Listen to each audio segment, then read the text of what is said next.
ಆತ್ಮೀಯ ವಿದ್ಯಾರ್ಥಿಗಳೇ, ಇಂದು ನಾವು ವಾಸ್ತವ ಸಂಖ್ಯೆಗಳು ಪಾಠವನ್ನು ನೋಡೋಣ. ಇದು ಭಾಗ 3 ಆಗಿದೆ. ಈಗಾಗಲೇ ನಾವು 2 ಭಾಗಗಳನ್ನು 2 ವಿಡಿಯೋಗಳ ಮೂಲಕ ನೋಡಿದ್ದೀವಿ.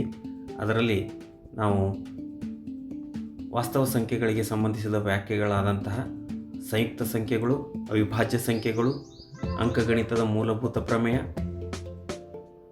ಅವಿಭಾಜ್ಯ ಅಪವರ್ತಿಸುವಿಕೆ, ಅವಿಭಾಜ್ಯ ಅಪವರ್ತನ ವಿಧಾನದಿಂದ ಮಸ ಮತ್ತು ಲಸಗಳನ್ನು ಹೇಗೆ ಕಂಡುಹಿಡಿಯೋದು, ಮತ್ತು 2 ಸಂಖ್ಯೆಗಳು ಮತ್ತು ಅವುಗಳ ಲಸ ಮಸಗಳ ನಡುವಿನ ಸಂಬಂಧ ಮತ್ತು ಅದಕ್ಕೆ ಸಂಬಂಧಿಸಿದಂತಹ ಲೆಕ್ಕಗಳನ್ನು ಸಹಿತ ಬಿಡಿಸಿದ್ದೀವಿ. ಇಂದು ಭಾಗ 3ರಲ್ಲಿ ಅಭಾಗಲಬ್ಧ ಸಂಖ್ಯೆ ಎಂದು ಸಾಧಿಸುವುದು ಅನ್ನುವಂತಹ ಒಂದು ಕಲ್ಪನೆಯನ್ನು ಅಥವಾ ಇದಕ್ಕೆ ಸಂಬಂಧಿಸಿದಂತಹ ಪ್ರಶ್ನೆಯನ್ನು ಹೇಗೆ ಬಿಡಿಸಬೇಕು ಅನ್ನೋದನ್ನು ನೋಡೋಣ. ಅಭಾಗಲಬ್ಧ ಸಾಧನೆ. ಇಲ್ಲಿ ಒಂದು ಪ್ರಶ್ನೆಯನ್ನು ತೆಗೆದುಕೊಳ್ಳೋಣ. √3 ಒಂದು ಅಭಾಗಲಬ್ಧ ಸಂಖ್ಯೆ ಎಂದು ಸಾಧಿಸಿ ಅಂತ 2 ಅಂಕಕ್ಕೆ ಒಂದು ಪ್ರಶ್ನೆ ಬರ್ತದೆ, ಅಥವಾ ಇದನ್ನು 3 ಅಂಕಕ್ಕೂ ಸಹಿತ ಮೊದಲು ಕೇಳ್ತಾ ಇದ್ದರು. ಈಗ ಈ ಒಂದು ಪ್ರಶ್ನೆಯನ್ನು ನಾವು ಬಿಡಿಸ್ಬೇಕಾದ್ರೆ ಇಲ್ಲಿ ವಿರುದ್ಧವಾದಂತಹ ಹೇಳಿಕೆಯನ್ನು ತೆಗೆದುಕೊಳ್ಬೇಕು. ಅಂದರೆ √3 ಒಂದು ಭಾಗಲಬ್ಧ ಸಂಖ್ಯೆ ಆಗಿರಲಿ ಎಂದು ಊಹಿಸೋಣ ಅಂತ ಬರೀಬೇಕು. ಈಗ ಭಾಗಲಬ್ಧ ಸಂಖ್ಯೆ ಅಂದರೆ ಏನು ಅಂತ ಕೇಳಿದಾಗ ನಾವು ಹೇಳ್ತೀವಿ, ಯಾವುದೇ ಒಂದು ಸಂಖ್ಯೆಯನ್ನು p/q ರೂಪದಲ್ಲಿ ಅಥವಾ a/b ರೂಪದಲ್ಲಿ ಬರೀಲಿಕ್ಕೆ ಸಾಧ್ಯ ಇದ್ದರೆ ಅದನ್ನು ನಾವು ಭಾಗಲಬ್ಧ ಸಂಖ್ಯೆ ಎನ್ನುತ್ತೇವೆ ಅಂತ ಬರಿತಾ ಇದ್ವಿ, ಹೌದಾ? ಹೀಗಾಗಿ ನಾವು ಅಲ್ಲಿ ಏನು ಮಾಡ್ತೀವಿ, √3 = a/b ಅಂತ ಬರೆದು ಬ್ರಾಕೆಟ್ನಲ್ಲಿ a ಮತ್ತು b ಸಹ ಅವಿಭಾಜ್ಯ ಪೂರ್ಣಾಂಕಗಳಾಗಿರ್ತವೆ ಅಂತ ಬರಿಬೇಕು. ಅಂದರೆ ಸಹ ಅವಿಭಾಜ್ಯ ಪೂರ್ಣಾಂಕಗಳು ಅಂತಂದರೆ ಇವುಗಳಿಗೆ ಯಾವುದೇ ಸಾಮಾನ್ಯ ಅಪವರ್ತನ ಇಲ್ಲ. a ಮತ್ತು b ಯಾವುದೇ ಒಂದೇ ಸಂಖ್ಯೆಯಿಂದ ಭಾಗ ಹೋಗೋದಿಲ್ಲ ಅಂತ ಅರ್ಥ. ಈಗ ಇದನ್ನು ನಾವು ಬಿಡಿಸ್ಬೇಕಾದ್ರೆ ಮುಂದೆ ನಾವು ಎರಡೂ ಕಡೆಗೆ ವರ್ಗ ಮಾಡ್ತೀವಿ. ವರ್ಗ ಮಾಡಿದಾಗ √3ರ ವರ್ಗ = a/b² ಅಂತ ಬರಿತೀವಿ. ಇದನ್ನು ಬಿಡಿಸಿದಾಗ ನಮಗೆ √3ರ ವರ್ಗ ಅಂದರೆ √9 ಅಂದರೆ 3 ಆಯಿತು. a/b² = a²/b². ಅದನ್ನು 3 = a²/b² ಅಂತ ಬರಿತೀವಿ. ನಂತರ ಈ b² ನಾವು ಎಡಭಾಗಕ್ಕೆ ತೆಗೆದುಕೊಂಡು ಬಂದಾಗ 3b² = a² ಅಂತ ಆಯಿತು. ಇದನ್ನು ನಾವು ಸಮೀಕರಣ 1 ಅಂತ ಗುರುತಿಸಬೇಕು. ನಂತರ ಈ ಒಂದು ಹೇಳಿಕೆ ನಮಗೆ ಏನನ್ನು ಅರ್ಥ ಮಾಡಿಸ್ತದೆ ಅಂತಂದರೆ a² ಅನ್ನು 3 ಭಾಗಿಸುತ್ತದೆ ಅಂತ ಹೇಳ್ತದೆ. ಅಂದರೆ ಈ a² ಅನ್ನೋದು 3ರ ಗುಣಕ ಆಗಿದೆ. 3 × b² ಅಂತ ಇದೆ ನೋಡಿ, ಅದು ಏನನ್ನು ಅರ್ಥೈಸ್ತದೆ, ನಮಗೆ 3ರ ಗುಣಕ ಆಗಿದೆ ಅಂತ ಹೇಳ್ತದೆ. ಅಂದರೆ a² ಅನ್ನು 3 ಭಾಗಿಸ್ತದೆ ಅನ್ನೋದನ್ನು ಇಲ್ಲಿ ನಾವು ಕಂಡ್ಕೋತೀವಿ. a² ಅನ್ನು 3 ಭಾಗಿಸ್ತದೆ ಅಂತಂದರೆ a ಅನ್ನು ಕೂಡ 3 ಭಾಗಿಸಲೇಬೇಕು. ಹೀಗಾಗಿ a ಅನ್ನು 3 ಭಾಗಿಸುತ್ತದೆ ಅಂತ ನಮಗೆ ಗೊತ್ತಾಯಿತು. ಇನ್ನು ಇದನ್ನು ನಾವು ನೋಡಿದಾಗ, ಈ ಹೇಳಿಕೆಯನ್ನು ನೋಡಿದಾಗ ಈ a = 3k ಅಂತ ಬರಿಬೋದು. 3 ಮತ್ತು ಇನ್ನೊಂದು ಪೂರ್ಣಾಂಕ, 3 ಮತ್ತು ಇನ್ನೊಂದು ಪೂರ್ಣಾಂಕದ ಗುಣಕ ಅಂತ ಬರಿಬೋದು. ಈ ಒಂದು a = 3k ಅನ್ನು ಸಮೀಕರಣ 1ರಲ್ಲಿ ಆದೇಶಿಸಬೇಕು. ಆವಾಗ ನಮಗೆ ಏನು ಸಿಗ್ತದೆ, ಇಲ್ಲಿ 3b² = a ಜಾಗದಲ್ಲಿ 3k ಹಾಕಿದಾಗ ನಮಗೆ ಬ್ರಾಕೆಟ್ ಸ್ಕ್ವೇರ್ ಅಂತ ಬರಿತೀವಿ. ಇಲ್ಲಿ ಇದನ್ನು ಬಿಡಿಸಿದಾಗ 3b² = 3 × 9k² ಅಂತ ಆಯಿತು. ಈಗ 3b² = 9k² ಆಯಿತು. ಇಲ್ಲಿ 3 1 3, ಆಮೇಲೆ 3 3 9 ಛೇದ ಹೋಗ್ತದೆ. ಹೀಗಾಗಿ ಅಲ್ಲಿ ನಮಗೆ ಕೊನೆಗೆ ಉಳಿಯುವಂಥದ್ದು b² = 3k² ಅಂತ ಉಳಿತು. ಇಲ್ಲಿ ನೋಡಿ, ಮೇಲೆ ನಾವು ಹೇಳಿದ್ವಲ್ಲ, ಅದೇ ರೀತಿ ಇಲ್ಲಿ ನಾವು ಮತ್ತೆ ಇಲ್ಲಿ ಒಂದು ಹೇಳಿಕೆಯನ್ನು ಬರಿಬೋದು.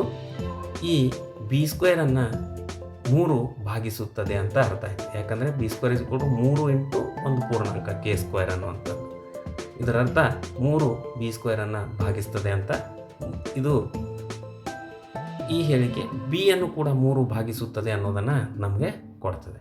ಇಲ್ಲಿ ನೋಡಿ, 2 ಹೇಳಿಕೆಗಳು ಬಹಳಷ್ಟು ಮುಖ್ಯ ಆಗ್ತವೆ. ಇಲ್ಲಿ a ಅನ್ನು 3 ಭಾಗಿಸುತ್ತದೆ ಮತ್ತು b ಅನ್ನು ಅದೇ 3 ಭಾಗಿಸುತ್ತದೆ ಅಂತ ಇಲ್ಲಿ ನಮಗೆ ಸಿಕ್ತು. ಇದರ ಅರ್ಥ ಏನಾಗುತ್ತೆ, ಸ ಅವಿಭಾಜ್ಯ ಅನ್ನುವಂತಹ ಒಂದು ಸಹವಿಭಾಜ್ಯ ಪೂರ್ಣಾಂಕಗಳು ಅನ್ನೋದಕ್ಕೆ ಇದು ವಿರುದ್ಧವಾಗಿದೆ. ಹೀಗಾಗಿ ನಾವಿಲ್ಲಿ ಏನು ಬರೀಬೇಕು, 3 ಇದು ಎ ಮತ್ತು ಬಿಗಳ ಸಾಮಾನ್ಯ ಅಪವರ್ತನ ಆಗಿದೆ. ಹೀಗಾಗಿ ಎ ಮತ್ತು ಬಿ ಸಹವಿಭಾಜ್ಯ ಸಂಖ್ಯೆಗಳು ಆಗೋದಿಲ್ಲ. ಹೀಗಾಗಿ ನಾವು ಆರಂಭದಲ್ಲಿ ತೆಗೆದುಕೊಂಡಂತಹ ಊಹೆಗೆ ಇದು ವಿರುದ್ಧವಾಗಿದೆ. ಹೀಗಾಗಿ ನಾವು ಈ ಒಂದು ಊಹೆ ಏನು ಮಾಡ್ಕೊಂಡಿದ್ದೀವಿ ಅದು ತಪ್ಪಾಗಿರೋದ್ರಿಂದ ನಾವು ಅದನ್ನು ಏನಂತ ಬರಿಬೋದು, √3 ಒಂದು ಅಭಾಗಲಬ್ಧ ಸಂಖ್ಯೆ ಅಂತ ಬರೀಬೋದು. ಈ ರೀತಿ ಇದನ್ನು ನಾವು ಸಾಧಿಸಬೇಕಾಗ್ತದೆ. ಇನ್ನು ಇದನ್ನು ನೀವು ಹೀಗೆ ರೂಢಿ ಮಾಡ್ಕೊಳ್ಳಿ. ಈ ರೂಢಿ ಮಾಡಲಿಕ್ಕೆ ಇದೇ ಪ್ರಶ್ನೆಯನ್ನು ನಾವು ಸಂಖ್ಯೆಯನ್ನು ಚೇಂಜ್ ಮಾಡಿ ಕೊಡ್ತಾರೆ ನಾಳೆ ಎಕ್ಸಾಮ್ನಲ್ಲಿ. ಅದು ಈ ರೀತಿ ಇರ್ತದೆ, √2 ಒಂದು ಅಭಾಗಲಬ್ಧ ಸಂಖ್ಯೆ ಎಂದು ಸಾಧಿಸಿ ಅಂತ ಕೇಳ್ಬೋದು. ಇಲ್ಲ ಅಂತಂದರೆ √5 ಒಂದು ಅಭಾಗಲಬ್ಧ ಸಂಖ್ಯೆ ಎಂದು ಸಾಧಿಸಿ ಅಂತಲೂ ಕೇಳ್ಬೋದು. ಈ ರೀತಿ ಪ್ರಶ್ನೆಗಳನ್ನು ನೀವು ರೂಢಿ ಮಾಡಿದರೆ ನಿಮ್ಮ ಪರೀಕ್ಷೆಯಲ್ಲಿ 2 ಅಥವಾ 3 ಅಂಕಗಳು ದೊರೀತವೆ ಅನ್ನೋದನ್ನು ನೋಡ್ತೀವಿ. ಇನ್ನು ಇದೇ ಅಭಾಗಲಬ್ಧ ಸಾಧನೆಗೆ ಸಂಬಂಧಪಟ್ಟಂತೆ ಇನ್ನೂ ಒಂದು ರೀತಿಯ ಒಂದು ಪ್ರಶ್ನೆಯನ್ನು ಕೇಳ್ತಾರೆ. ಅಲ್ಲಿ ದ್ವಿಪದ ಕರಣಿ ಅಂತ ಬರ್ತದೆ ನೋಡಿ. 2 ಒಂದು ಭಾಗಲಬ್ಧ ಸಂಖ್ಯೆ, ಇನ್ನೊಂದು ಅಭಾಗಲಬ್ಧ ಸಂಖ್ಯೆಯನ್ನು ಒಟ್ಟಿಗೆ ಕೊಡ್ತಾರೆ. ಉದಾಹರಣೆಗೆ 2 + √3 ಒಂದು ಅಭಾಗಲಬ್ಧ ಸಂಖ್ಯೆ ಎಂದು ಸಾಧಿಸಿ ಅಂತ ಇರ್ತದೆ. ಇದು 2 ಅಂಕಕ್ಕೆ ಕೇಳ್ತಾರೆ. ಇದನ್ನು ಕೇಳುವಂಥ ಸಾಧ್ಯತೆ ಹೆಚ್ಚಿದೆ. ಹೀಗಾಗಿ ಇದನ್ನು ನಾವು ಹೇಗೆ ಬಿಡಿಸ್ಬೇಕು ಅನ್ನೋದನ್ನು ನೋಡೋಣ. ಈಗ ಮೊದಲು ಹೇಗೆ ಮಾಡಿದ್ದೀರಿ ಹಾಗೆಯೇ ಇಲ್ಲಿ 2 + √3 ಒಂದು ಭಾಗಲಬ್ಧ ಸಂಖ್ಯೆ ಅಂತ ಬರ್ಕೋಬೇಕು. 2 + √3 ಒಂದು ಭಾಗಲಬ್ಧ ಸಂಖ್ಯೆ ಆಗಿರಲಿ ಎಂದು ಊಹಿಸೋಣ ಅಂತ ಬರಿಬೇಕು. ಬರೆದ ನಂತರ ಇದನ್ನು ಕೂಡ ನಾವು ಯಾವುದೇ ಒಂದು ಸಂಖ್ಯೆ ಭಾಗಲಬ್ಧ ಸಂಖ್ಯೆ ಆಗಿದ್ದರೆ ಅದನ್ನು ನಾವು a/b ರೂಪದಲ್ಲಿ ಬರಿತೀವಿ. ಇಲ್ಲಿ ಕೂಡ ನಾವು 2 + √3 = a/b ಅಂತ ಬರಿಬೇಕು. ಇಲ್ಲಿ a/b ಅಂತ ಬರೆದಾಗ a ಮತ್ತು b ಸಹವಿಭಾಜ್ಯ ಸಂಖ್ಯೆಗಳು ಅಂತ ಬರೆಯುವಂಥ ರೂಢಿ ಇದೆ, ಅದನ್ನು ಬರಿಬೇಕು. ನಂತರ ಈ 2ಅನ್ನು ನಾವು ಬಲಭಾಗಕ್ಕೆ ತೆಗೆದುಕೊಂಡು ಹೋಗಬೇಕು. ಆವಾಗ ನೋಡಿ √3 = a/b - 2 ಅಂತ ಆಯಿತು. ಹೌದಾ? ಈಗ ನಾವೇನು ಮಾಡಬೇಕು ಅಂತಂದರೆ ಇಲ್ಲಿ a/b - 2 ಅನ್ನುವಂಥದ್ದು ಒಂದು ಭಾಗಲಬ್ಧ ಸಂಖ್ಯೆ ಆಗಿರ್ತದೆ. ಇದನ್ನು ಬಿಡಿಸಿದಾಗ ನಮಗೆ ಭಾಗಲಬ್ಧ ಸಂಖ್ಯೆ ಬರ್ತದೆ. ಹೀಗಾಗಿ a/b -2 ಒಂದು ಭಾಗಲಬ್ಧ ಸಂಖ್ಯೆ ಆಗಿರ್ತದೆ ಅಂತ ಬರಿತೀವಿ. ನಂತರ √3 ಈಗಾಗಲೇ ನಾವು ನೋಡಿರೋ ಹಾಗೆ √3 ಒಂದು ಅಭಾಗಲಬ್ಧ ಸಂಖ್ಯೆ ಆಗಿದೆ ಅನ್ನೋದು ನಮಗೆ ಈಗಾಗಲೇ ತಿಳಿದಿದೆ. ಆಮೇಲೆ ಇಲ್ಲಿ ನೋಡಿ, ಯಾವುದೇ ಒಂದು ಅಭಾಗಲಬ್ಧ ಸಂಖ್ಯೆ ಭಾಗಲಬ್ಧ ಸಂಖ್ಯೆ ಆಗಿರಲಿಕ್ಕೆ ಸಾಧ್ಯನೇ ಇಲ್ಲ. ಹೀಗಾಗಿ ಅಭಾಗಲಬ್ಧ ಸಂಖ್ಯೆ ಭಾಗಲಬ್ಧ ಸಂಖ್ಯೆ ಎರಡೂ ಸಮ ಅಲ್ಲ ಅಂತ ಅನ್ನೋದನ್ನು ಬರಿತೀವಿ. ಹೀಗಾಗಿ ಈ ಸಮ ಅಲ್ಲ ಅಂತಂದಾಗ ನಾವು ಇಲ್ಲಿ ಆರಂಭದಲ್ಲಿ ಊಹೆ ಏನು ಮಾಡ್ಕೊಂಡಿರ್ತೀವಲ್ಲ ಅದು ತಪ್ಪಾಗಿದೆ ಅಂತ ಬರಿತೀವಿ. ಆದ್ದರಿಂದ ನಮ್ಮ ಆರಂಭದ ಊಹೆ ತಪ್ಪಾಗಿದೆ. ಆದ್ದರಿಂದ ನಾವು ಅದು ಭಾಗಲಬ್ಧ ಸಂಖ್ಯೆ ಅಲ್ಲ ಅಂತ ಬರಿತೀವಿ. ಅದಕ್ಕೆ ನಾವು 2 + √3 ಒಂದು ಅಭಾಗಲಬ್ಧ ಸಂಖ್ಯೆ ಅಂತ ಬರಿತೀವಿ. ಈ ರೀತಿ ನಾವು ಈ ಪ್ರಶ್ನೆಯನ್ನು ಸುಲಭವಾಗಿ ನಾವು ಬರೀಬಹುದು. ಕೆಲವೊಂದು ಹಂತಗಳನ್ನು ನೀವು ಬರೆದು ರೂಢಿ ಮಾಡಿ ಇದನ್ನು ನೀವು ಸುಲಭವಾಗಿ ಬರೀಬಹುದು. ಆಮೇಲೆ ಇದಕ್ಕೆ ಸಂಬಂಧಪಟ್ಟಂತಹ ಪ್ರಶ್ನೆಗಳನ್ನು ನೋಡೋಣ.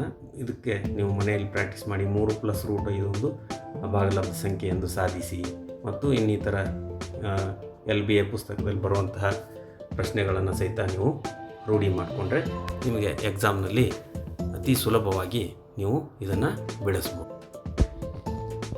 ಈ ಒಂದು ವಿಡಿಯೋ ನಿಮಗೆ ಇಷ್ಟವಾದರೆ ಲೈಕ್ ಮಾಡಿ ಮತ್ತು ನಮ್ಮ ಚಾನಲ್ಗೆ ಸಬ್ಸ್ಕ್ರೈಬ್ ಮಾಡಿದಲ್ಲಿ ಇದಕ್ಕೆ ಸಂಬಂಧಪಟ್ಟಂತಹ ಇನ್ನೂ ಹಲವು ಪ್ರಶ್ನೆಗಳನ್ನು ನಾನು ಈ ಚಾನಲ್ನಲ್ಲಿ ಹಾಕಿರ್ತೀನಿ, ಅವುಗಳು ನಿಮಗೆ ದೊರೀತವೆ ಅಂತ ಹೇಳ್ತಾ ಈ ಒಂದು ಸೆಷನ್ನ ಮುಗಿಸೋಣ. ಧನ್ಯವಾದಗಳು.